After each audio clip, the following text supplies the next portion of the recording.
Hey everybody!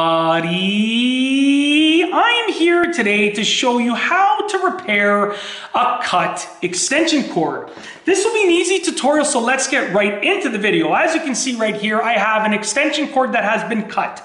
Now I know that this probably goes without being said, but make sure that your extension cord is not plugged into anything before you work on it. As you can see, these are the ends of the extension cord. They are not plugged into anything. Make sure that there's no power going to your extension cord, okay? Safety has to be your number one concern.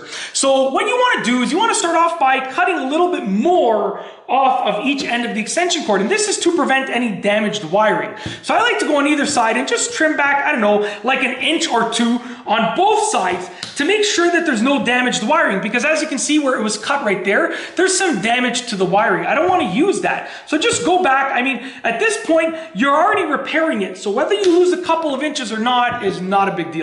Now we have both ends right here, okay? What you want to do, we're going to do the same thing on both sides. Whenever we do something, we're going to do it with both sides to keep it simple, okay? And to sort of save some time. Because when you batch things, it just allows them to go a little bit faster because you're in the zone and you have the right tools on hand. We're going to sort of strip back a little bit of this exterior insulation. On this extension cord, it's orange, but on yours it might be blue or black or green or yellow or any other color of the rainbow. It can be any color basically, but you want to use a box cutter and carefully do this because you don't want to damage any of the insulation of the wires on the inside. So you want to use a box cutter and sort of peel it back. You don't need that much exposed, but it's really not a big deal. I would recommend that you pull back at least a few inches of the insulation, of the exterior insulation, as you can see right over here, okay? So what we have done here is we've stripped back the insulation, as you can see right over here. What I like to do is, I'll go a little bit further just to be safe. We're gonna tape it up with electrical tape anyways, so there's really no harm, but just make sure that you're not damaging the insulation of these wires over here. Very important, okay? When you're done with this exterior insulation, you can use your box cutter to just get rid of it, just like that, okay? We're gonna do the same thing with the other side over here. Strip back the insulation. Like I said, we're gonna be using electrical tape, so if you strip off an extra inch or two, really not that big of a deal. Just make sure that you are not taking off any of the insulation of the wires inside. That is absolutely very, very important, okay? You really want to make sure that you're doing that. So, like I said, peel back the exterior insulation, use your box cutter to cut off the excess. Even if you have a little bit extra hanging on there, it's totally fine, not a problem. Now we have 3 wires inside of each of these ends, okay? Now, what we're going to do is we are going to strip the insulation off of each of these 6 wires in total, 3 on each side. And then I'll tell you what each of them represents and how we're going to be using them to sort of repair the extension cord. So I have just a set of wire strippers over here. You can simply strip off I would say, an inch, maybe an inch and a half. You don't need that much, but you can always, if you strip off a little too much, it's fine, because then you can always end up cutting off the excess wire. Okay. So what we've done here is we've stripped it off. With each of them, you're also going to twist the fibers. It might be a solid wire in there, or it might be many small strands. In this case, it's many small strands, so we're going to twist them together so it sort of acts as if it's a solid wire, pretty much. Okay, so we're going to continue doing this. I know it's a process where you're like, oh, it takes so long, but it's very important to do this properly, because this is going to determine the connection that you have, and you want to make sure that you have a good connection with those wires together. So just strip back the exterior insulation. It might be harder or easier depending on the insulation level, but this is how much I'm taking off. It's really not that much. So we're gonna do it 6 times, very simple. You're gonna have to determine the gauge of wire that you have. Obviously, use the wire stripper zone or the wire stripper hole that coincides with the gauge of wire that you have. In this case, you wanna sort of wrap it all around and then pull it off like that, okay? Twist that together. Let me get the other end of wire that just dropped off of the table. We're gonna do the same thing with this right here. We have these 3 wires.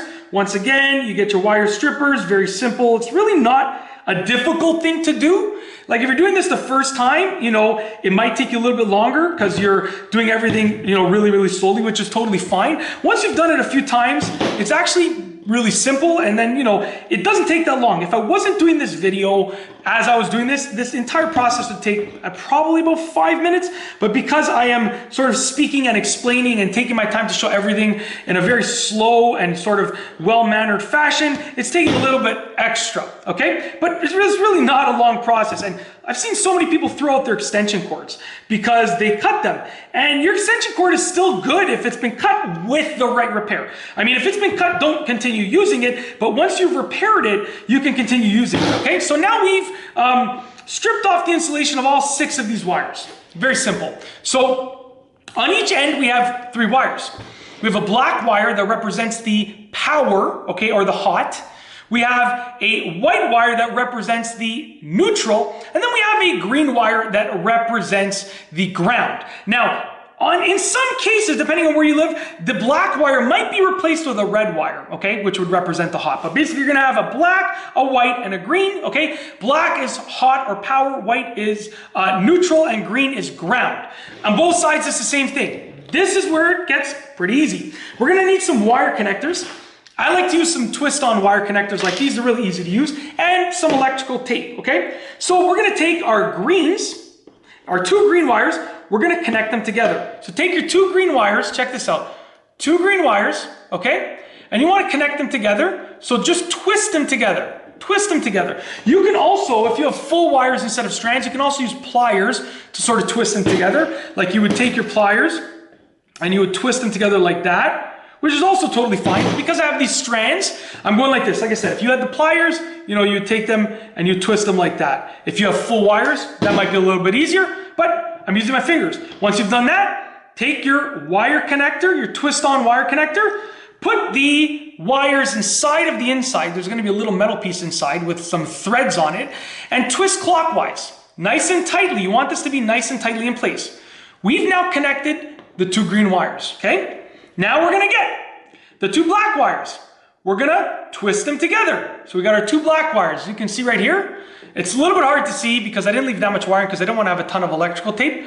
But we're gonna take our 2 black wires, twist them together, just like this, okay? Take a twist-on wire connector and twist it clockwise so that the 2 black wires are inside of that wire connector.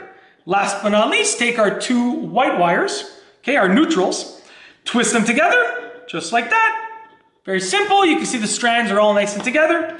Take our twist-on wire connector, put the 2 white wires inside of the twist-on wire connector, and twist that wire connector in place. Now we're not done, we're almost done. What we've done now is we've joined the appropriate wires. We've reconnected the extension cord, but it's not exactly good to use yet. We need to take our electrical tape. We need to do 2 things. First and foremost, we need to tape each of the individual sections of wires to protect them from each other. We don't want the green touching the black or the black touching the white. We don't want to short anything out. All you gotta do is take just a little piece of electrical tape for each. We're gonna, we'll do the same order, if I remember properly. We're gonna just use that electrical tape. We're gonna tape the green wires to, just tape around the wire connector and the green wires like that. Very simple. Take another piece of electrical tape, doesn't have to be too long. Do the same thing with the wire connector and the black wires. I'll try and get a better angle for you guys. So I'm just taping around the wire connector and the black wires. Okay, just like that. Make sure it's nice and touching the wires and secure. Another piece of electrical tape. Doesn't have to be too big. I'm probably going even a little too long with this, but this is totally fine. And do the same thing with the white wires. Twist around the white wires. At this point, you should also take a look at the wiring that you can see. So I can see a little bit of wiring over here. Look for any nicks in the insulation. If you see any nicks in the, like let's say like the green insulation, the green part, if you see a nick, you want to tape that off at this point as well, okay? But you should, I mean, if you did it properly, it should be okay. And last but not least, we don't want these hanging around like this, so we're gonna join them all together. Very simple and straightforward. You want to take your electrical tape, get a nice big long piece, join all 3 together, okay? And this is for basically like weatherproofing and just sort of keeping them together. But I'm just gonna literally take this piece of electrical tape. I'm just covering all of the area that I can see, just like that, okay? You can get a little bit more. You wanna make sure that it's like fully covered, okay? And you wanna go all the way down to where you see the actual, the orange insulation. So I'm gonna tape around this end right here, tape around that end right there, just like that. And last but not least, if you see any exposed areas, just to protect it, to sort of like weatherproof it a little bit, just get some more electrical tape and just tape around there, okay? Now, some people will use other methods to weatherproof it and stuff, but we're just getting it protected from, I hope you're probably not gonna be using this in the rain. You're probably not gonna be using this outside anymore, but you wanna protect it from any water and stuff like that, just from the cold and all that kind of stuff, from the sun, blah, blah, blah. And that's it. As you can see, we have now repaired a cut extension cord. And that's it. If you like this video, please be sure to give it a thumbs up. Let me know what you think down below as a comment. And of course, be sure to subscribe for more great videos just like this one. And that's all I have for you today. Thanks for watching.